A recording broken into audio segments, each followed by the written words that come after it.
Bonjour à toutes et à tous. J'espère que vous m'entendez. C'est un peu bizarre parce que moi je ne m'entends pas. Donc je vais essayer de. Vous me dites si je parle fort. Voilà. Je vais essayer de caler mon niveau sonore. Bonjour à tous. Donc à toutes et à tous. Je suis Rami Jabour. Je suis directeur marketing et communication de Valobat.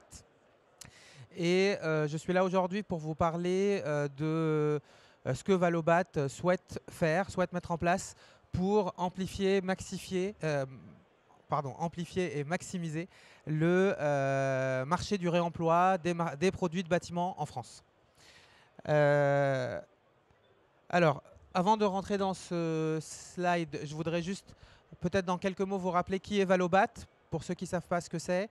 Donc, Valobat, c'est ce qu'on appelle un éco-organisme agréé par les pouvoirs publics. C'est donc une structure qui a été créée spécifiquement pour répondre à une réglementation qui s'appelle la responsabilité élargie du producteur, ou la REP, voilà, pour le petit nom, qui a été mise en place dans le cadre des produits, sur le secteur des produits et matériaux de construction et du bâtiment depuis maintenant un an, voilà, début 2023, et qui vise à accélérer l'économie circulaire dans le bâtiment. Donc, à d'une part mettre en place un dispositif de reprise sans frais des déchets à partir du moment où les déchets sont triés, et qui vise donc pour accélérer le recyclage des déchets et éviter l'enfouissement des déchets, et en plus avec des objectifs très ambitieux en termes de réemploi pour aller atteindre je vais revenir sur les objectifs, des taux de réemploi très importants dans une filière où aujourd'hui le réemploi est assez balbutiant, si j'ose dire, et qui nécessite en fait d'être accéléré. Donc, alors, je pense que je vais dire des choses que pas mal de gens connaissent, mais je préfère rappeler. Aujourd'hui, quand on parle de prévention, de gestion des déchets et de valorisation des déchets, on a plusieurs possibilités, en tout cas pour valoriser les déchets.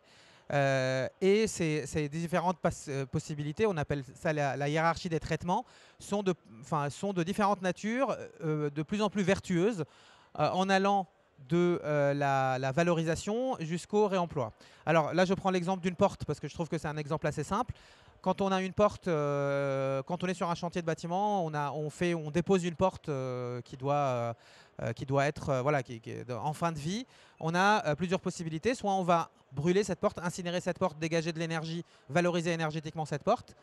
Soit on va broyer cette porte, récupérer la matière première et réincorporer cette matière première dans une nouvelle porte ou dans un nouveau panneau. Et là, on est plutôt dans le recyclage. Soit on va prendre cette porte et la transformer en bureau. Là, on est plutôt dans la réutilisation. Soit on va prendre cette porte et si elle est en assez bon état, on va la réutiliser en tant que porte dans un nouveau chantier. Et là, on est dans le cadre du réemploi. Voilà.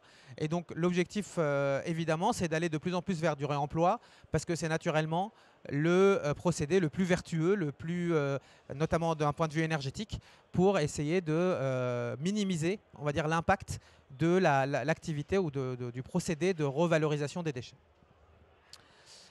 Donc, comme je vous le disais, nous, on existe dans un cadre réglementaire qui est cette fameuse REP. Cette REP, elle a été mise en place par les pouvoirs publics et elle impose un certain nombre d'objectifs en termes de taux de recyclage des matériaux, mais également en termes de taux de réemploi. Alors, les objectifs, vous les avez devant les yeux. La situation initiale, le point de départ, est malheureusement très peu connue aujourd'hui. L'ADEME estime à environ 1% le taux de réemploi des produits du bâtiment. Ce taux, c'est plus ou moins 1%, mais on ne sait pas trop. On vise d'atteindre 5% de taux de réemploi à horizon 2028 et avec des jalons intermédiaires, comme vous pouvez le voir, de 2% en 2024, de 4% en 2027. Ces objectifs sont... Alors, ça peut paraître faible, 5%, 4%. En fait, c'est quand même très, très ambitieux dans le monde du bâtiment, parce que le monde du bâtiment, ça génère environ 46 millions de tonnes de déchets. Donc, quand on parle de 5% de taux de réemploi, on parle de plus de 2 millions de tonnes de produits réemployés dans le bâtiment. Donc, c'est un changement de paradigme, en fait. C'est un vrai changement d'échelle qu'il faut qu'on arrive à opérer. Ces objectifs sont fixés aux éco-organismes comme nous. Donc nous, notre boulot, notre mission, c'est de trouver un moyen ou des moyens pour aller chercher cet objectif-là. Et en fait, la démarche qu'on a entreprise, ou en tout cas la réflexion qu'on a eue, a consisté à se dire, OK, il y a des objectifs, si tant est qu'on sache compter. Donc le premier sujet, c'est de savoir compter la quantité de produits réemployés. Mais en attendant de savoir compter, en attendant d'avoir la bonne traçabilité, en fait, on va plutôt regarder le sujet avec un autre angle, en se disant que finalement, le réemploi, ce n'est ni plus ni moins qu'un retour vers un bon sens constructif. À un moment donné, se dire qu'un produit qui est en bon état, ben, on le réutilise. On le fait sur plein d'autres filières, donc il n'y a pas de raison qu'on n'arrive pas à le faire. Et ça a été fait dans le secteur du bâtiment pendant des siècles. Ça fait à peu près un siècle que finalement le réemploi n'existe plus dans le bâtiment. Avant, c'était la pratique de base. Et donc, l'idée, c'est assez simple, ça consiste à dire revenons vers ce bon sens constructif avec une intégration dans les pratiques de tous les acteurs. Et donc, c'est là-dessus qu'on va travailler. Donc, chez Valobat, on a construit ce qu'on appelle un plan d'action réemploi. Donc, un plan d'action réemploi, c'est, alors déjà, dans un premier temps, c'est des slides que je vous présente, mais c'est surtout des actions qu'on va mettre en place. Et c'est surtout aussi des soutiens qu'on va mettre en place, donc un vrai engagement, des euros, si j'ose dire, qu'on va déployer pour faire accélérer le marché du réemploi. L'approche principale a consisté à dire, aujourd'hui, quand on regarde le marché du réemploi, quand on regarde ce qui se fait, il y a énormément d'initiatives qui sont toutes hyper intéressantes. Il y a beaucoup de choses qui se passent, ça fourmille de partout. Mais le problème, c'est qu'on a l'impression que ça a du mal à percoler. C'est-à-dire qu'on a du mal à créer un vrai marché du réemploi à l'échelle du territoire. Et donc, l'approche qu'on a essayé d'adopter, c'était de dire, si on veut que le réemploi devienne un peu industriel, en fait, il faut qu'on traite le sujet comme un vrai marché. Quand on veut créer un marché, en fait, il y a trois grandes familles d'actions. Il y a l'activation d'une demande, comment je crée une demande de réemploi, comment je fais en sorte que tout nouveau chantier, que tout nouveau projet réclame des matériaux issus du réemploi. En face de cette demande, il faut structurer une offre. Donc, quels sont les produits qui vont bien, quels sont les produits qui sont adaptés au réemploi, où est-ce que je peux les trouver, comment ils sont mis sur le marché. Et troisième sujet, qui est certainement l'un des sujets les plus bloquants aujourd'hui, c'est l'organisation de la rencontre entre l'offre et la demande. C'est-à-dire comment faire en sorte qu'un produit ou un chantier qui est en chantier de déconstruction, qui génère des produits susceptibles d'être réemployés, puisse trouver un chantier dans lequel on peut accueillir ces produits-là pour une mise en œuvre et pour une nouvelle vie. Le problème, c'est que souvent, il y a du temps entre le moment où le produit est généré et le moment où il doit être utilisé. Souvent, il y a besoin de reconditionner, de réparer, etc. Et donc, il y a cette espèce de maille à mettre en place entre l'offre et la demande. Donc, notre plan d'action, que je vais vous détailler en fait dans les quelques slides qui suivent, il est organisé vraiment autour de ces trois axes-là. C'est un plan d'action qui se veut, qui se veut en deux temps. Une première phase sur 2023, fin 2023 et surtout 2024, qui est plutôt une phase d'expérimentation. Donc, on va tester un certain nombre de choses. Et une phase de déploiement qui va plutôt être plus industrialisée, avec plus de moyens, qui va démarrer à partir de 2025. Donc, sur le premier pan, donc autour de la demande, j'ai un écran ici, ça sera plus simple. Autour de la demande, le sujet, c'est il y a plusieurs sujets à travailler. Le premier, c'est de sensibiliser, c'est-à-dire notamment d'aller voir les maîtres d'ouvrage. Alors, je pense qu'il y en a quelques-uns devant moi et j'en suis ravi. En tout cas, de sensibiliser les maîtres d'ouvrage.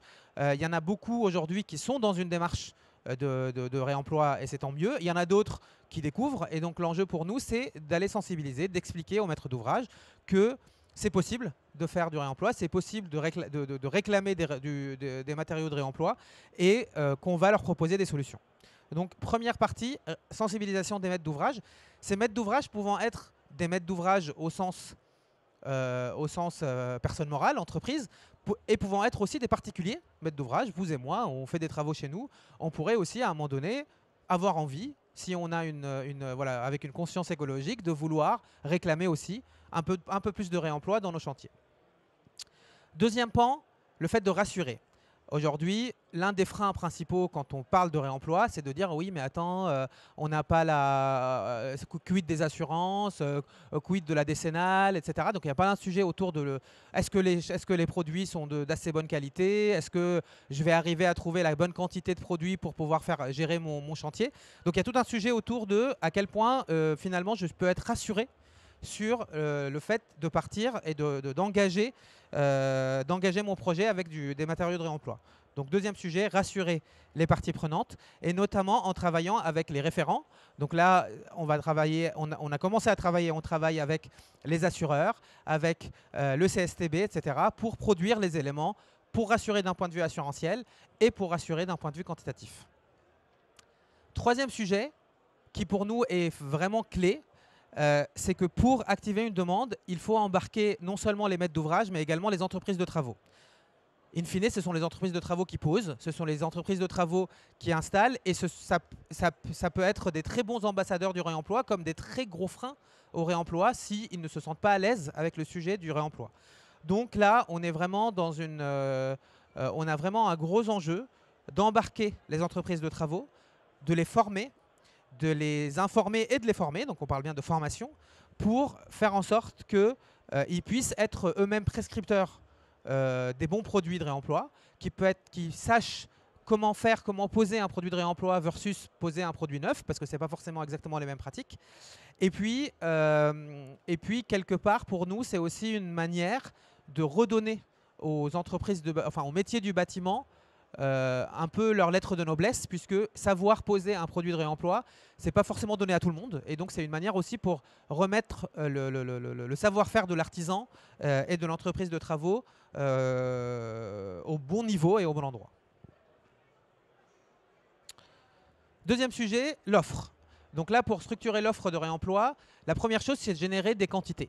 Et pour générer des quantités, c'est le principal canal dans lequel on va générer des quantités de produits réemployables, c'est la déconstruction, c'est les chantiers de démolition. Aujourd'hui, on observe des très grandes variétés d'activités de démolition, depuis les démolitions un peu à l'ancienne, on rase tout, j'ai envie de dire, et puis on verra bien ce qui se passera, à des vraies démarches de déconstruction sélective, avec des diagnostics qui sont faits en amont, avec parfois et de plus en plus de l'assistance à maîtrise d'ouvrage réemploi qui vient, qui fait l'inventaire de tout ce qui peut être réemployé et qui met en place ensuite le réemploi. Donc notre enjeu à nous, c'est de pousser au maximum vers cette déconstruction sélective, non seulement en incitant, non seulement en sensibilisant, mais également en incitant financièrement, puisque la déconstruction sélective fait partie des éléments qui vont être soutenus financièrement par Valobat, c'est-à-dire que nous, on va mettre en place un soutien financier pour aider les maîtres d'ouvrage qui lancent des projets de déconstruction à pencher plutôt du côté de la déconstruction sélective et mettre en place cette déconstruction-là. Deuxième sujet, mettre à disposition les bons gisements aux bons acteurs. En fait, l'un des sujets aujourd'hui qu'on a, c'est que j'ai des produits de réemploi, mais où est-ce que je vais les trouver? Voilà. Et donc, l'une des approches existantes aujourd'hui dans la mise en place de cette nouvelle filière REP, c'est le déploiement assez massif de points de collecte des déchets à travers la France. Aujourd'hui, ne serait-ce que Valobat a déjà déployé plus de 1000 points de collecte. Ces 1000 points sont en grande partie présents chez des distributeurs matériaux, donc des négociants, des grandes surfaces de bricolage. Et il se trouve que dans les obligations qui sont faites ou dans les propositions, il est possible dans ces zones de collecte de prévoir ce qu'on appelle une zone de réemploi, donc un espace couvert dans lequel on va accueillir des produits qui peuvent être réemployés. L'enjeu pour nous, c'est de massifier ces zones de réemploi, de faire en sorte que tout apporteur de déchets, tout petit artisan puisse avoir ce réflexe de dire mais attends, ce produit-là, plutôt que de l'envoyer dans la benne, je vais plutôt le mettre dans cette zone-là parce qu'il peut être réutilisé. Et de faire en sorte derrière que le distributeur, qui est donc celui qui vend aujourd'hui au quotidien des produits neufs à son client, puisse aussi vendre des produits de réemploi, des produits de seconde main. Ça se fait de plus en plus, je pense que vous l'avez vu dans l'alimentaire, ça se fait de plus en plus dans l'électronique. Il n'y a aucune raison que ça ne se fasse pas dans le bâtiment. Il suffit juste d'aller plus vers cette direction-là. Troisième élément, toujours sur la structuration de l'offre, c'est le volet technique. Donc je ne reviens pas dessus. il y a vraiment tout un enjeu autour de la technicité, les assurances, les bons avis techniques, les guides, le développement de différents guides pour rassurer, pour expliquer comment se posent les produits de réemploi, pour accompagner les acteurs. Et évidemment, là-dessus, on ne travaille pas tout seul, on travaille surtout avec les référents, les experts, pour rédiger les bons guides et rassurer sur le volet technique. Et puis, dernier point, non des moindres, l'accompagnement des industriels. Encore une fois, c'est un vrai enjeu pour nous. Les industriels font partie dans le monde des éco-organismes, les industriels sont très proches des éco-organismes parce que ce sont eux qui nous financent au quotidien. Ce sont avec eux qu'on travaille. On travaille avec les industriels sur toute la partie éco-conception pour les accompagner sur comment concevoir des produits plus vertueux. Et on travaille avec eux et on souhaite travailler avec eux sur comment développer des offres de seconde main, comment travailler pour qu'un industriel demain puisse proposer non seulement des produits neufs, mais également des produits de réemploi, des produits de seconde main. Et ça fait partie des choses qu'on doit travailler avec les industriels, tout en travaillant également avec eux sur la réemployabilité de leurs produits. C'est-à-dire, je suis industriel, je conçois un produit, je le conçois dès le départ pour qu'il puisse être réemployé, c'est-à-dire facilement démontable. Quand je le démonte, il ne va pas se fissurer, etc. Donc, il ne va pas être dégradé au démontage et donc, par conséquent, potentiellement réemployable. Et rassurez-vous, c'est mon dernier slide. Dernier point, pour moi, certainement l'un des plus structurants, la rencontre entre l'offre et la demande. Et donc là, et c'est par ça qu'on a commencé assez massivement chez Valobat, puisque l'enjeu, c'est de trouver une solution de temporisation des produits, c'est-à-dire faire attendre un produit entre le moment où il est généré sur un chantier et le moment où il va être utilisé sur un nouveau chantier, à travers notamment le soutien de ce qu'on appelle les plateformes physiques de réemploi. Donc ce sont des plateformes, comme ici, en fait, dans lesquelles on va pouvoir stocker, dans lesquels on va pouvoir réparer, dans lesquels on va pouvoir reconditionner des produits en vue d'être réemployés. Et donc chez Valobat, on a lancé en fin d'année un appel à manifestation d'intérêt. On a sélectionné, alors on devait sélectionner 3 plateformes pour être soutenues. Finalement, on en sélectionne 11. Donc on a 11 plateformes qui ont été sélectionnées, qui vont être soutenues financièrement par Valobat pour pouvoir voir le jour et commencer à accueillir ces produits-là. Et ce sont des plateformes qui vont être donc occupées par des acteurs du réemploi, potentiellement plusieurs acteurs en même temps, qui vont pouvoir intervenir, stocker des produits en vue d'être réemployés, et avec un soutien financier qui est apporté à l'activité de stockage et de réparation, mais également un soutien financier qui est apporté au réemploi réel, c'est-à-dire à tout ce qui sort des plateformes de réemploi vers un vrai chantier dans lequel les produits vont être réutilisés. J'espère que je suis clair dans ce que je dis, mais deuxième point, comme je vous ai parlé, alors je ne reviens pas dessus, le développement de l'offre de réemploi chez les distributeurs. Pareil, les distributeurs, c'est un endroit dans lequel un artisan se rend naturellement pour acheter des produits neufs. Donc il faut que demain, il puisse se rendre également naturellement pour acheter des produits de seconde main. Et puis le dernier point, c'est la mise en relation. Alors, ça existe déjà, hein, donc on ne va pas réinventer l'eau chaude. Mais en tout cas, l'idée, c'est en massifiant ce marché, en essayant d'être un peu au centre de tous ces acteurs-là, d'organiser la rencontre entre les différents acteurs et faire en sorte que le maître d'ouvrage qui a un chantier sur lequel il voudrait trouver des matériaux de réemploi, qui puisse avoir accès à une offre disponible de produits de réemploi. Et ça va passer notamment par toutes ces plateformes qui vont pouvoir proposer à leurs clients, aux maîtres d'ouvrage des produits. Nous, on va faire le travail d'essayer de massifier tout ça et de proposer une mise en relation entre les acteurs entre guillemets amont et les acteurs aval du réemploi. Voilà. Merci beaucoup pour votre attention. Et je crois que je peux passer aux questions, mais il faut que je mette le casque.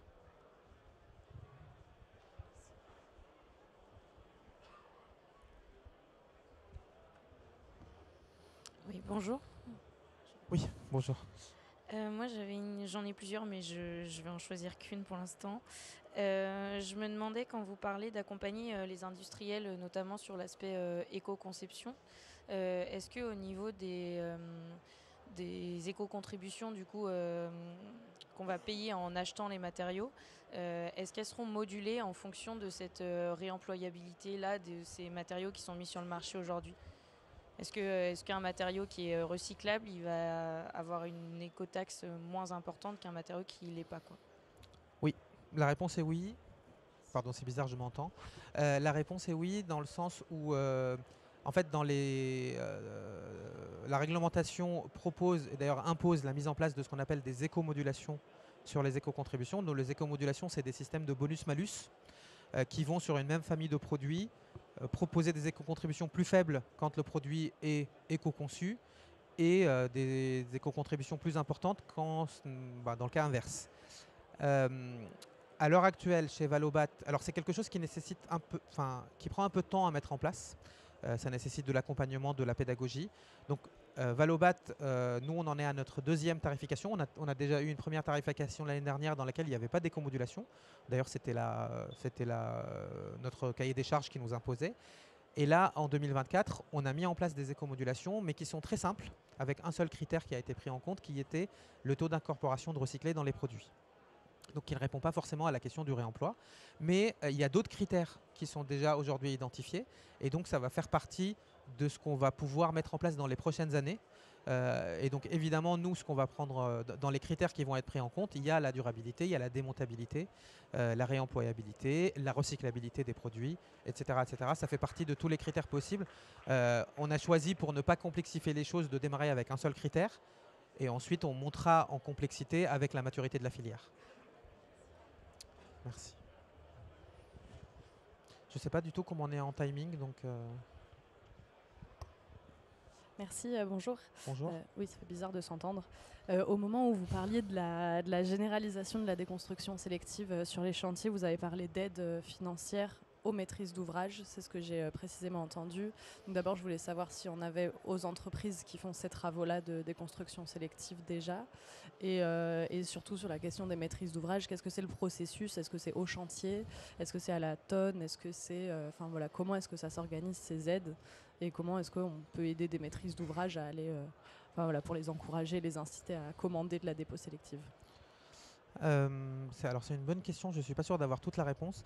Le choix qui a été fait, en tout cas du côté de Valobat, ça a été de dire, en tout cas dans cette phase d'expérimentation, de miser sur le maître d'ouvrage, donc en fait de soutenir financièrement le maître d'ouvrage.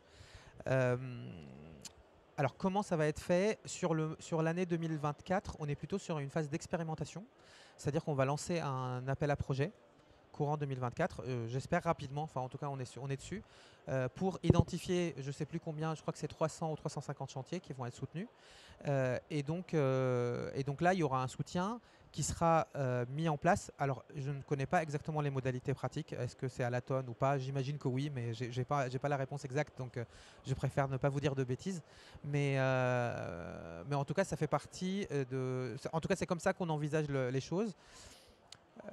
On va non seulement soutenir donc la réemployabilité, mais on va également soutenir des choses comme les diagnostics ressources, etc. Donc tout ce qui peut être fait en amont pour répondre à cette problématique.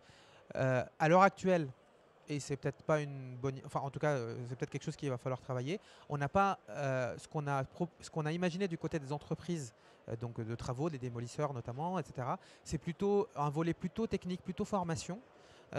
Sensibilisation, mais pas vraiment spécifiquement de soutien, parce que les soutiens, ils sont soit pour les maîtrises d'ouvrage, soit pour les ESS, notamment qui peuvent intervenir sur le réemploi. Mais c'est quelque chose qui peut être amené à évoluer dans les prochaines années. Merci.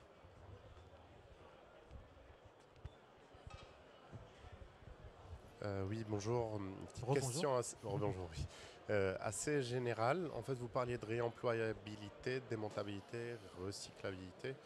Ça me rappelle vaguement EcoScale du CSTB. Est-ce qu'à terme, est-ce qu'il y a déjà des connexions qui sont faites entre vous et CSTB à ce sujet? Si oui, est-ce qu'à terme, on peut imaginer une écotaxe basée sur un référentiel tel que EcoScale pour déterminer l'écotaxe?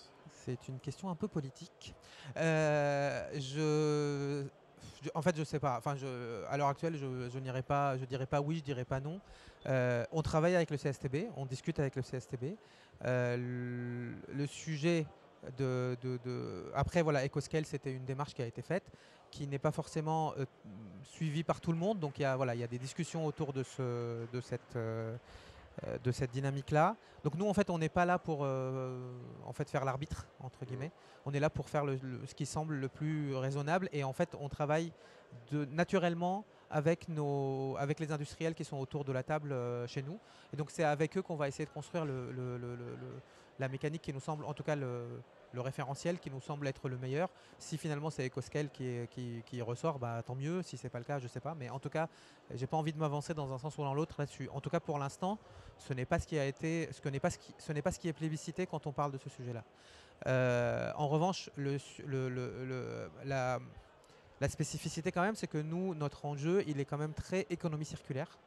C'est-à-dire qu'on est là aussi pour encourager l'économie circulaire et en fait, il faut qu'on arrive à doser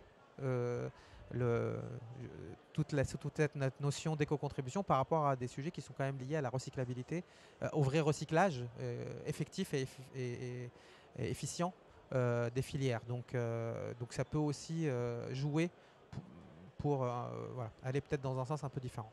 Mais voilà, je ne peux pas dire plus que ça pour l'instant. Merci beaucoup. Oui, j'ai une question sur les 11 entreprises dont vous avez parlé, donc, qui régleraient le problème de stockage et de reconditionnement. J'ai pas dit ça, mais... Voilà, une plateforme physique où on aurait potentiellement ce frein-là qui serait un peu levé. Mais par rapport à la problématique de la responsabilité de la dépose et de la pose, comment ça se passerait concrètement? J'ai des équipements techniques sur un chantier. Est-ce que ces entreprises, ces plateformes physiques qui vont, par exemple, reconditionner, stocker et mettre en relation avec un chantier de construction, c'est eux qui vont prendre à charge la dépose, ou qui est à charge et où va la responsabilité? Non, la dépose et la pose restent la problématique du chantier. Donc la dépose reste la problématique du chantier en amont, la dépose du chantier en aval. Les plateformes, ils sont là plutôt pour assurer une continuité entre les deux. Enfin, je ne sais pas si je réponds vraiment à la question, mais Oui. La plateforme ne peut... Alors, théoriquement, comment dire? En tout cas, nous, dans notre approche, dans notre soutien à ces plateformes et dans le périmètre sur lequel on fonctionne avec elles, c'est vraiment clairement dirigé vers le stockage, le reconditionnement, la préparation des produits. Mais la dépose des produits et le fait de les acheminer, par exemple, jusqu'aux plateformes, et puis toute la partie aval, ça reste la problématique des chantiers, en fait. Et nous, on est là plutôt pour accompagner, mais ça ne fait pas partie strictement, on va dire, de ce qu'il y a dans notre appel à projet. Donc voilà. Et de la même manière que on travaille avec les assurances, on travaille avec le CSTB pour essayer de produire des éléments, des guides, etc. qui vont bien, des avis techniques qui vont bien, mais ça reste quand même la responsabilité du chantier de s'assurer qu'il fait les choses dans les règles de l'art, etc. Donc nous, on ne peut pas se substituer à cette responsabilité-là. Oui, ok, c'est parce que c'est dans le cadre de chantiers de déconstruction massifs, on va dire, mais quand c'est des petits chantiers de réhabilitation où il y a juste la dépose de quelques éléments, on ne peut pas envisager la dépose par ces plateformes-là. Enfin, après, si ces plateformes proposent une activité de dépose, vous pouvez très bien faire appel à eux pour déposer, mais c'est entre vous et eux que ça va se passer en fait. Et sinon, pour des petits chantiers, comme je vous le disais, ce qu'on va essayer de développer aussi, c'est la mise en place de zones de réemploi dans les points de collecte des déchets pour pouvoir accueillir aussi ces petites quantités qui peuvent être générées sur un petit chantier en vue d'être réemployées. Et donc en fait, ces zones de réemploi vont pouvoir accueillir ces petites quantités et ensuite elles seront massifiées dans les fameuses plateformes. Mais les plateformes dont je vous parle, effectivement, il y en a 11. Et ça va de soi que 11 ne suffiront pas, parce qu'encore une fois, il faut qu'on maille le territoire. Et l'idée, c'est pas de transporter des déchets sur des kilomètres. Donc l'idée, c'est que ce n'est que le début, en fait, et que derrière, on puisse vraiment, si tenter que... Encore une fois, on est vraiment dans une démarche, je veux dire, franchement, on y va assez humblement sur le sujet, en se disant que voilà, on teste des choses, et peut-être qu'on se plante complètement. Mais voilà, si finalement, c'est pas si bête, et si finalement ça fonctionne, l'idée derrière, ça va être de massifier, enfin en tout cas d'essayer de massifier et d'essayer d'en mettre partout où c'est possible. Et de faire en sorte que ça soit des solutions de proximité, en fait, qui soient proposées. Merci. Merci à vous. Je crois qu'il y avait une question devant, je ne sais plus. La dame en rose, je crois. Non ? Bonjour. Bonjour. C'était un peu dans la continuité de la question quand vous parliez brièvement des assurances, comme il n'y a plus vraiment de responsabilité fournisseur. Est-ce que c'est l'organisme qui reconditionne, qui prend cette responsabilité, ou c'est l'artisan qui, par le fait de passer de manière volontaire par cette plateforme de réemploi, prend aussi la charge de l'assurance liée aux matériaux qu'il va choisir sur cette plateforme? En fait, la plateforme, elle va reconditionner selon des cahiers des charges qu'on va lui donner. Mais in fine, ça reste quand même la responsabilité de celui qui pose de s'assurer que ce qu'il est en train de poser est bien garanti. Donc, à un moment donné, soit on est dans un cadre qui est déjà documenté dans les différents guides qui peuvent sortir, etc. Et auquel cas, tout va bien, on a la bonne assurance qui est prévue. Soit si on est sur un cas spécifique, là, il faut se rapprocher de son assureur et voir ce qu'il faut faire pour assurer l'assurabilité. Soit l'assureur dit c'est pas grave, c'est pas dans les guides, mais moi, ok, je l'assure, mais dans ces cas-là, ça va bien. Soit il dit non, je peux pas l'assurer, il me faut un avis technique. Et là, on peut faire des avis techniques type ATEX, etc. sur les chantiers pour qualifier une mise en œuvre. Mais dans tous les cas, en fait, on ne peut pas demander spécifiquement à une plateforme de réemploi d'assurer des produits. Ce n'est pas leur boulot, en fait. Donc c'est pour ça qu'on essaye de clarifier. Mais nous, on est là pour essayer de faciliter. Et si à un moment donné, il y a un enjeu particulier sur un produit donné et qu'il faut travailler sur son assurabilité, on peut vous accompagner là-dessus. Merci. Je crois qu'il y a une question devant à droite. Il faut que j'arrête ? Ah bon, désolé. Je suis au stand 8, je crois, si vous voulez. Donc n'hésitez pas à venir nous poser des questions. Merci beaucoup.